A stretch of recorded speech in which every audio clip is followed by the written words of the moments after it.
ఓం శ్రీ మహాగణాధిపతయే నమ. ఓం శ్రీ గురుభ్యో నమ. ఓం నమ శివాయ. శివపురాణంలో శరభసాళువు గురించి తెలుసుకుందాము. గురుదేవ, శరభము అంటే 8 కాళ్ళు గల జంతువు, ఏనుగు వంటిది, సింహము కన్నా బలమైనవి అని కదా. మరి ఈ శరభసాళువు అంటే ఏమిటి, దాని గురించి వివరించండి అన్నాడు కృష్ణశర్మ. చెప్పటం ప్రారంభించాడు రత్నాకరుడు. కృతయుగంలో కశ్యప ప్రజాపతికి దితియందు హిరణ్యకశ్యప, హిరణ్యాక్షులనే కుమారులు కలిగారు. వీరు చాలా బలవంతులు, మహా తపశ్శక్తి సంపన్నులు.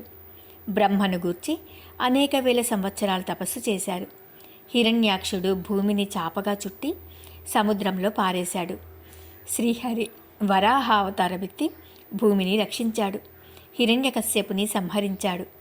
ఆ విషయం తెలిసిన హిరణ్యాక్షుడు బ్రహ్మను గురించి ఘోరమైన తపస్సు చేశాడు. బ్రహ్మదేవుడు ప్రత్యక్షమై ఏ వరం కావాలో కోరుకోమన్నాడు. అందరూ దానవులలాగానే చావు లేకుండా వరం కావాలి అన్నాడు హిరణ్యకశ్యపుడు. అది కుదరదు, పుట్టిన ప్రతి ప్రాణి మరణించి తీరాల్సిందే, ఇంకేదైనా వరమడుగు అన్నాడు బ్రహ్మ. ఆలోచించాడు దానవరాజు. అలా అయితే సరే, సృష్టికర్త, నువ్వు సృష్టించిన దేని వలన నాకు మృత్యువు రాకూడదు. పగలు కానీ రాత్రి కానీ, ఇంట కానీ బయట కానీ, భూమిపై కానీ ఆకాశం మీద కానీ, దానవుల వల్ల కానీ, ఇతరుల వల్ల కానీ, ఆయుధంతో కానీ, ఆయుధం లేకుండా కానీ నాకు మరణం రాకూడదు అన్నాడు. అలాగే అన్నాడు బ్రహ్మ. వరబలముతో మహా గర్వించిపోయాడు హిరణ్యకశ్యపుడు.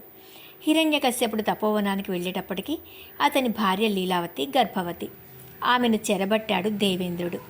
మార్గమధ్యంలో నారదుడు అడ్డుపడి లీలావతిని విడిపించి ఆమెను తన ఆశ్రమానికి తీసుకుపోయాడు. ఆమె గర్భంలో ఉన్న శిశువుకు అష్టాక్షరీ మంత్రాన్ని ఉపదేశించాడు. శ్రీమన్నారాయణుని లీలలను వినిపించాడు. ఈ రకంగా గర్భంలో ఉండగానే బాలునికి యుక్తాయుక్తి విచక్షణా జ్ఞానం కలిగింది. ఆత్మ సాక్షాత్కారమైంది. లీలావతి ప్రసవించింది. బాలుడికి ప్రహ్లాదుడు అని నామకరణం చేశారు. బాలుడు దినదిన ప్రవర్ధమానుడవుతున్నాడు. చండామార్కుల వారి వద్దకు విద్యాభ్యాసం కోసం పంపారు. అక్కడ తోటి పిల్లలతో హరినామస్మరణ చేయించాడు ప్రహ్లాదుడు. వారందరికీ తత్వబోధ చేశాడు. ఆది మధ్యాంతరహితుడు శ్రీమన్నారాయణుడు, సృష్టి స్థితి లయకారకుడు శ్రీమన్నారాయణుడు. ఈ జగత్తంతా అతడే నిండి ఉన్నాడు. ఈ రకంగా వైష్ణవతత్వాన్ని బోధిస్తున్నాడు ప్రహ్లాదుడు.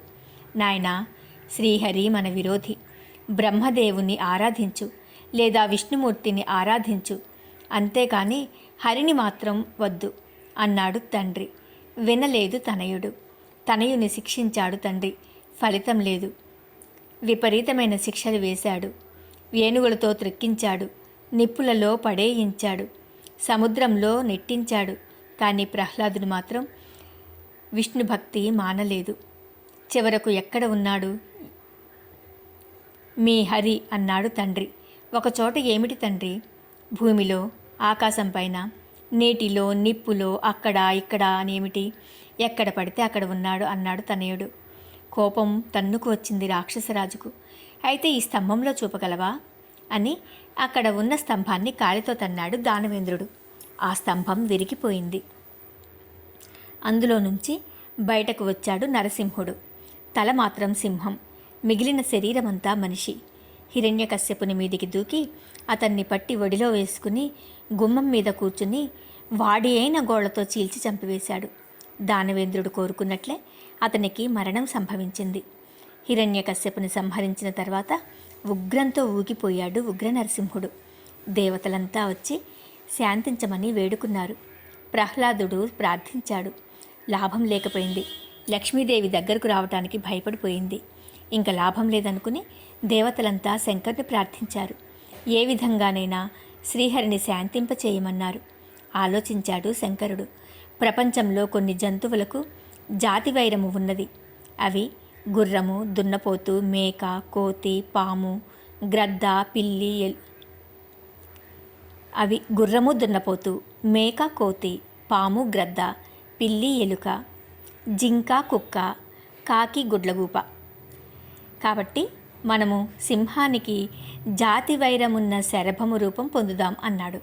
అనుకున్నదే తడవుగా శరభానికి తొండము శంకరుడు, వీపు బ్రహ్మ, నేత్రములు సూర్యచంద్రులు, పార్శ్వభాగము వాయుదేవుడు, గోళ్ళు మేరు పర్వతాలు. ఈ రకంగా శరభము గిర్రున తిరుగుతూ నృసింహునితో తలపడింది. ఈ రెండింటి మధ్యన పోరు ఘోరమైంది. ఎంతకీ ఎవరూ వెనుక తగ్గలేదు. ఒక్క క్షణం ఆలోచించాడు హరి. ఎదురుగా తనను శాంతింపమని ప్రార్థిస్తున్న దేవతలు, ప్రహ్లాదుడు, భయకంపిత అయిన లక్ష్మీదేవి. అర్థమైంది, తనను శాంతింపచేయటానికి శంకరుడు చేసిన పని ఇది. విషయం తెలుసుకుని శాంతించాడు శ్రీహరి. ప్రహ్లాదుని శోణితపురానికి రాజుగా చేసి ఎవరి స్థలాలకు వారు వెళ్ళిపోయారు అన్నాడు రత్నాకరుడు. ఓం నమః శివాయ. రేపటి రోజున దేవతల గర్భభంగం గురించి తెలుసుకుందాము.